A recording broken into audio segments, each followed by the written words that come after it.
Welcome to the News Channel 9 Stream Center here in our newsroom. It is our weather radio event day, and we are excited to be out in the community talking to you and helping you stay safe during severe weather. We have members of our News Channel 9 and Storm Track 9 team all across the area in Ooltewah and in Varnell today programming. There's weather radios. You can see Josh Rowe, Bill Race, our newest forecaster there, who he's going to And introduce us I to went in ahead just a and second. turned this off And for Mary you. Beth Mangrum, who you But can when you get hear home, actually talking to somebody right now, programming their weather radio. First, let's go to Josh Rowe. He is in Ooltewah. Josh, tell us who's out there so far, what you guys are doing, and just the conversations you're having with people in the Ooltewah area. Oh, certainly. We had some showers come through here for a little bit. Kind of got a little slow, but just kind of picked up the last few minutes. We have one nice lady over there getting her with her radio programmed. And so we've met some folks today coming through here, just wanting to get a weather radio. And if you come in the Ooltewah store, it's really kind of easy to find. As you walk in, kind of veer to the left, and then you go past the little potted plants here, right over here. And then we got a whole rack of weather radios there. So plenty of inventory here, plenty of weather radios to get. And then when you get that, you go over, you buy it, and then you take it over here to the table here, where Mary Beth is right now, helping the nice lady with the radio here there. So yeah, a little bit mid-afternoon lull-ish, but it looks like we're picking back up for the afternoon. We're out until 7 o'clock tonight, so get off work. Need some free time later today, come on by. They'll be out here for the rest of the evening, just hanging out and programming weather radios. Again, there's plenty of them. They're all there. There they are. And one of our commenters, Bob, is asking how much they are. I know $5 goes to the Forgotten Child Fund. I think Dane told us they're actually a little bit of a better price today, right? You know what? That is a great question. I was not prepared for the price check. How much do these cost? Anybody know? I think it's $39.99. Is that right? $39.99. There you go. You knew the answer already, That's what I heard today, but you're in front of the display. But like you and I know, we've been doing this for years. Oh, it's right. Especially it's right there you go. Right there. If I just nowhere to look, I don't know. Especially in the Ooltewah area, you hear from so many people who went through those tornadoes in 2020. Sure. We're looking at some of that damage now and just how important those weather radios turned out to be during that storm.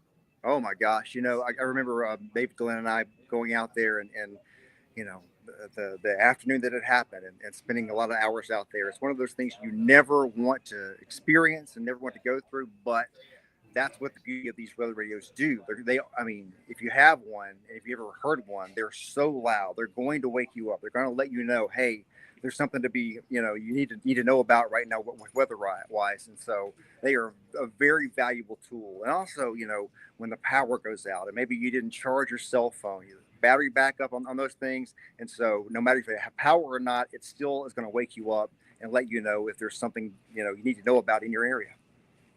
That's right. And that's why it's so important to have multiple ways to get those alerts. Our meteorologist, Olivia Glass, went to the National Weather Service to talk about how those alerts come through. We're going to hear about that right now. Outside of the National Weather Service office in Morristown, Tennessee, they walked us through how a weather alert, like a tornado warning, makes it from here to your weather radio. So this event here, which everybody will probably remember, this is the Easter tornado of 2020. So I want to show you the process that a forecaster would do to issue a warning. We kind of have the storm. We were looking at the strength of the storm here. We're looking at the rotation of the storm here. And we can also see, in this case here, this is actually what they call a debris ball. We can actually see the debris that's happening from this tornado. The National Weather Service in Morristown sends alerts to 10 out of the 16 immediate counties in the News Channel 9 viewing area. Once we're ready, we'll go ahead and issue the warning. And having your weather radio programmed to your specific county is very important. The weather radios, when they are alerted, it's based on the county. So if you have programmed in your radio Hamilton County, any warning for the entire county will alert your weather radio, even if that storm is not going to affect you.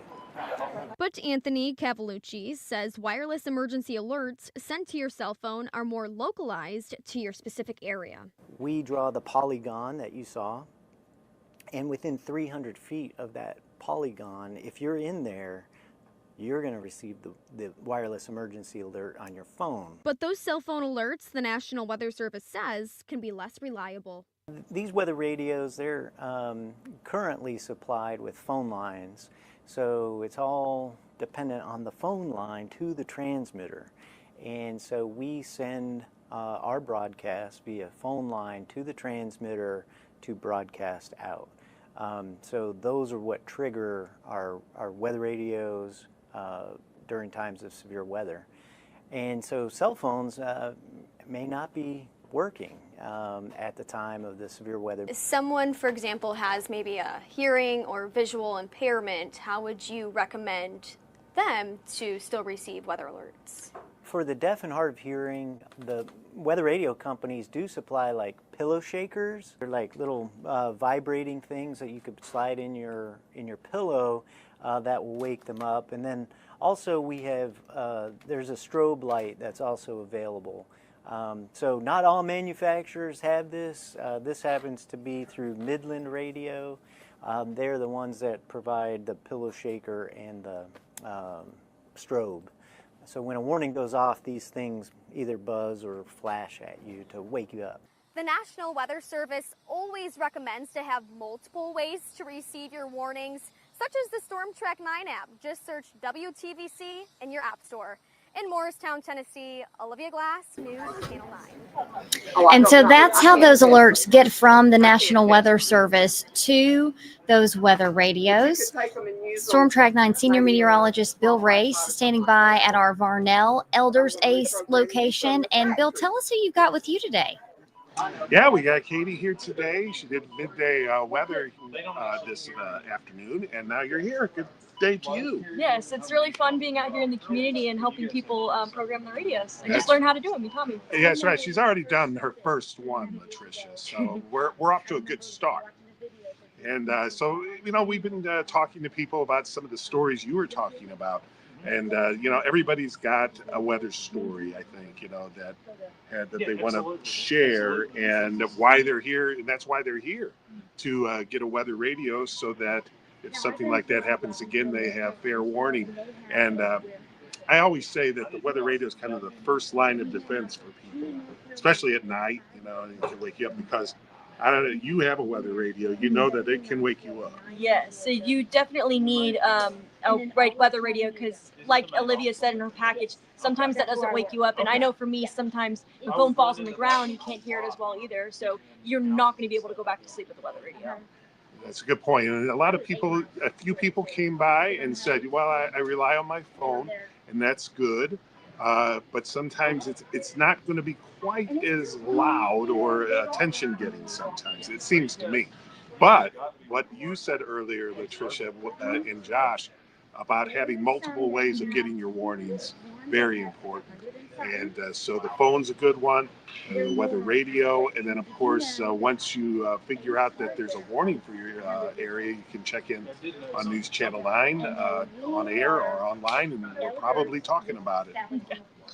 That's right. And speaking of sharing stories, Katie, the newest member of our Storm Track 9 team, tell us a little bit about your story and where you came from and what you're looking forward to about being part of this team. Well, this is my second week here. I just graduated from the University of Arkansas, and I'm very much looking forward to being able to do weather with the Storm Track 19, as well as share stories in the community, whether they're weather related or not. I just really love helping people be able to tell stories that are important to them. And Katie's from the hill country in Texas and was telling us about the terrible flooding they had, and that is kind of where you're from. Yes, I'm from around Kerrville. Bernie, Texas is only an hour from Kerrville.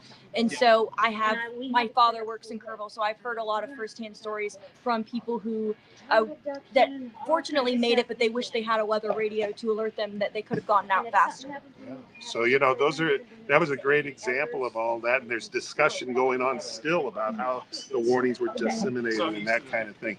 But we're here. We've had a pretty steady stream of people coming in. And we're going to be there. Someone will be manning the desk here until 7 o'clock this evening. All right, sounds great. And speaking of some of that flooding, we actually looked into that when that happened and how that would affect our alerts here if that happened here. Mary Beth Mangrum looked into that for us. Hamilton County, we have seen some instances of flash flooding. County Emergency Management told us about one tool they're using to help mitigate risk in these situations and tools for the community in case one hits. Flooding's bad, but we have time to react. Flash flooding, you don't have time to react. After devastating flash floods ripped through parts of central Texas, Hamilton County's Office of Emergency Management says that type of flooding is always a threat. Again, that's worst case scenario. That's 5 feet deep, too. This map of the county is one tool they're using to stay prepared. This map uses AI to show how different areas would be affected by rainfall, even up to 22 inches. Heaven forbid we ever get 22 inches of rain in a flash flood event, but we could have got it with a hurricane. The county has seen flash flooding like this situation in Saudi Daisy. We had a fatality there, and didn't seem like that much rain, but they had an obstruction at a bridge, and it created a lot of water back up, a lot of pressure, a lot of power, and so we had that occur. But their preparation isn't the only kind that matters in this situation. But a lot of people think it's not going to happen to me. So, that's why people don't want to buy a weather radio. They're going to think that they're not going to need one. With officials saying signing up for county alerts and having this device could make the difference. Well, sometimes their mobile device is going to be destroyed by a cell tower. So then how are you going to get that emergency notification? The county's Office of Emergency Management says their alerts aren't just for weather, but also other events that could cause harm to the community. And the alerts to the weather radio come from the National Weather Service.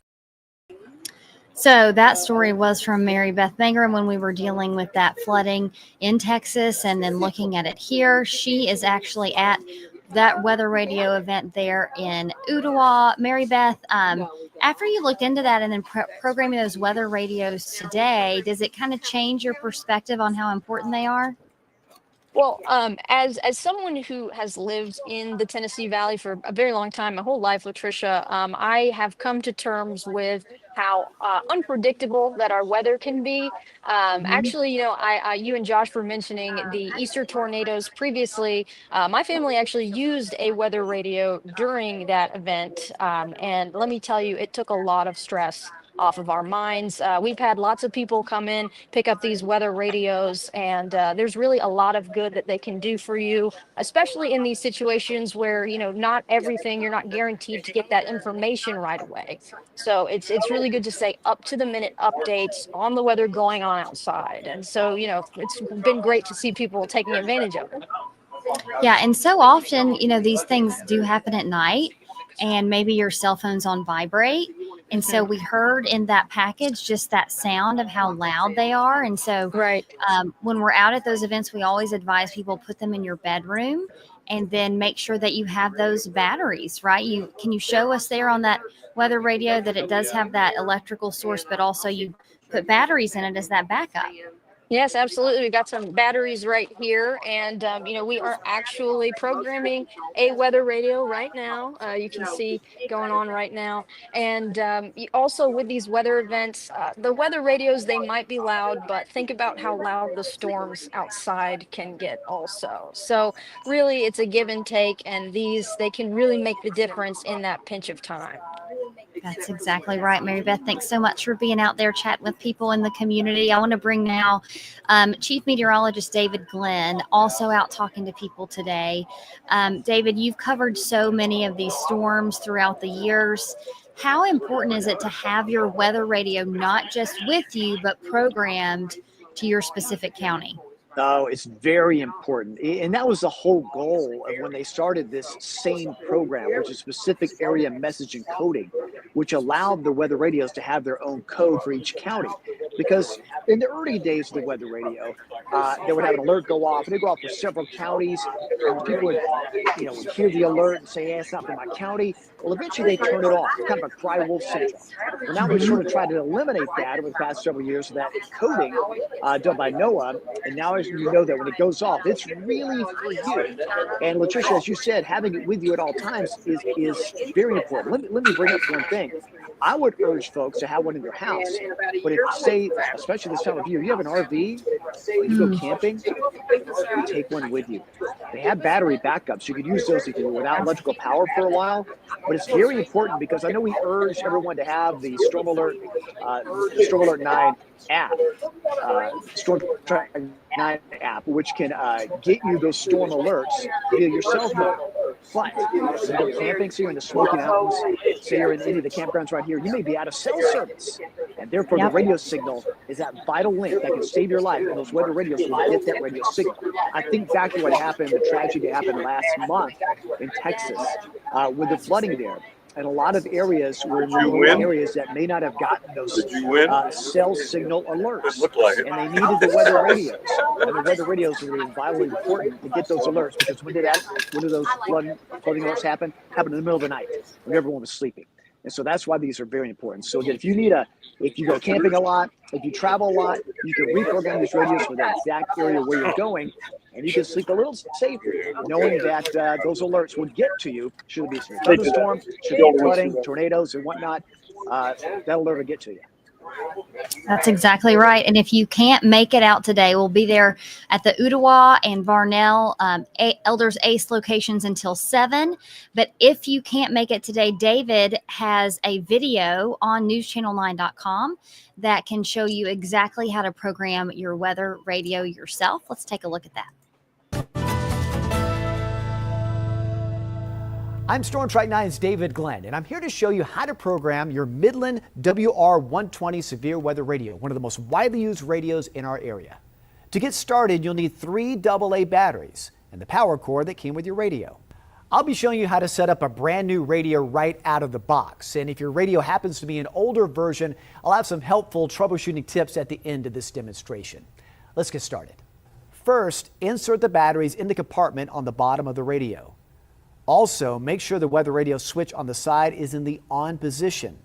The display on the front will now show welcome and ask you to select the language you like to use. Press the select button to see your choices.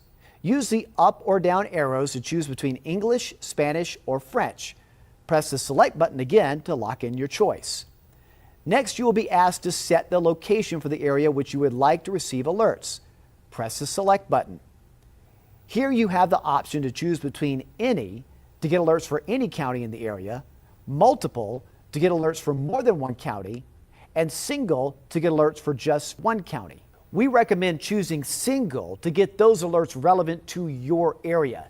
The National Weather Service will warn all counties affected by a watch or warning at the same time. I'll be demonstrating how to program your radio for a single county. Press the select button again to make your choice. Your display will now show 01 empty. Press the select button again to begin setting your location. Use the up or down arrows to choose the country you live in. Then press select.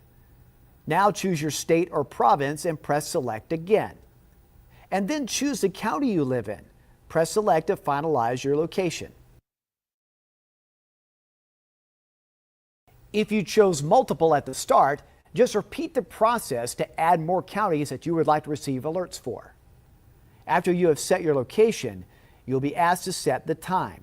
Press the select button and use the arrow keys to set the hours and minutes. Here's a helpful tip. Use the down arrow first to quickly get to PM hours. Use the up arrow to stay with the AM hours. Press select when you're finished setting the time. Next, you'll be asked to set the channel. Press select to see your options. Use the arrow keys again to cycle through the 7 different channels until you hear the National Weather Service broadcast. This is NOAA Weather Radio Station WXK48, the voice of the National Weather Service. Press select to choose that station. That's it. Your new radio is ready to go. Now, Okay, so as you heard, David does have some tips on that video if you have an older weather radio. So the rest of that video can be found at newschannel9.com. And now we want to talk about some of the proceeds from these weather radios do go to a very special cause. Dane Werlinger tells us about that. Everyone, Dane Wormlinger here. I am inside the Elders Ace Hardware location in Ooltewah for our weather radio programming event. This is one of our most favorite events that we do to make sure that you are prepared for any severe weather events. Behind me is Meg Doyle, along with some of our other News Channel 9 staff and Elders Ace Hardware staff helping to program those radios. Of course, we get a lot of people coming in to program them. This is a big effort, so we need to make sure that all the shelves are stocked. Our Elders Ace staff making sure that there is not a single empty spot on those shelves. A lot of people have the question, how much do these weather radios cost? Now, generally, these will cost you $49.99, but today, since this is our weather radio programming event day, they are $39.99. This is all part of Elders Ace's initiative to make sure that $5 from every weather radio purchase will go back to the Forgotten Child Fund. So if you are purchasing a weather radio and getting that program, we also have a Forgotten Child Fund bucket where you can contribute cash donations as well. So that's important.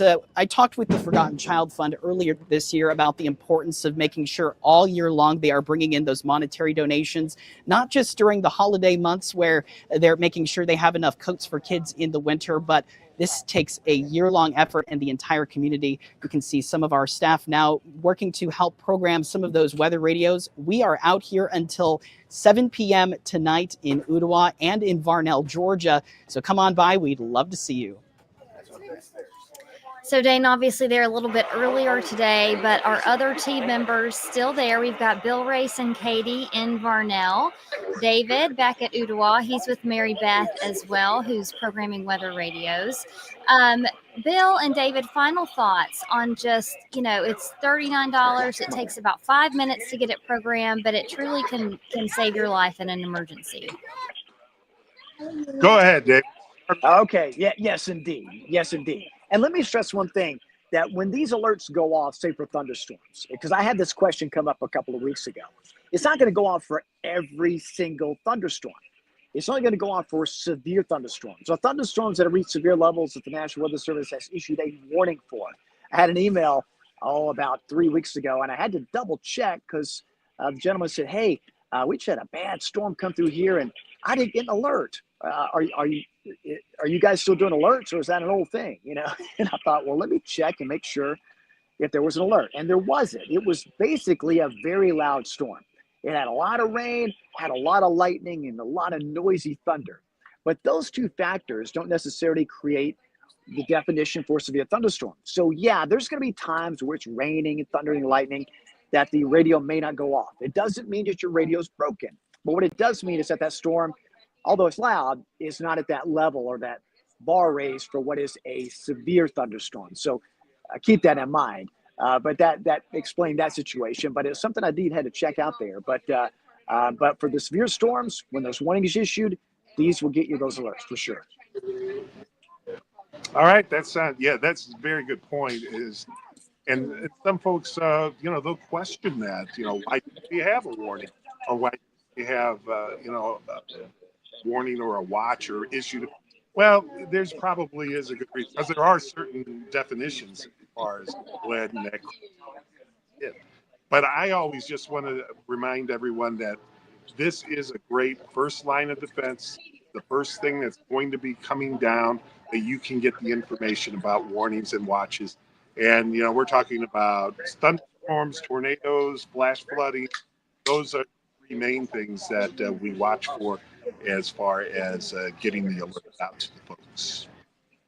Because we have lived through those storms. We have covered those storms for years. I think Mary Beth is the one that said a few minutes ago, unpredictable. But if you are prepared, you can make sure that you can keep your family as safe as you can, no matter the weather. We appreciate you guys being out there talking to community members and just making sure that people have the correct codes and know that when the weather hits, their weather radio is going to go off. Thank you everyone for watching here from the News Channel 9 Stream Center. We'll be there at those two Elders Ace Hardware locations until 7 p.m. tonight. And after that, if you need help programming that weather radio, just go to our website, newschannel9.com. Stay safe out there, guys. Have a great day.